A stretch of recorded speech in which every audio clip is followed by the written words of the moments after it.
গরমের রাতে কী রান্না করি? গরমের রাত হোক যাই হোক মাছ ওরা খাবে না। আমার ছেলে বেশি প্যাক প্যাক প্যাক প্যাক করে। আমার জামাইও পিছে পিছে থাকে, কিছু বলেন না আর কি। কারণ সে যদি কিছু বলে বড়রা যে পথে হাঁটে ছোটরা সেই পথেই কিন্তু হাঁটে।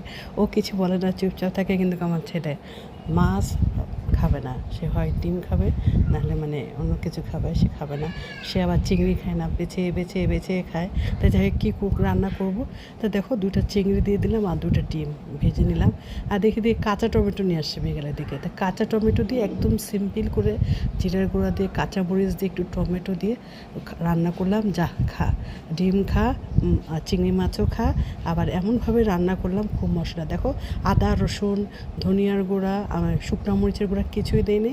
আর আমি আমার জন্য করলাম, আমার জন্য আমার ভাবতে হবে না, আমি একটু ভাজাভুজি ছাড়া বাঁচি না।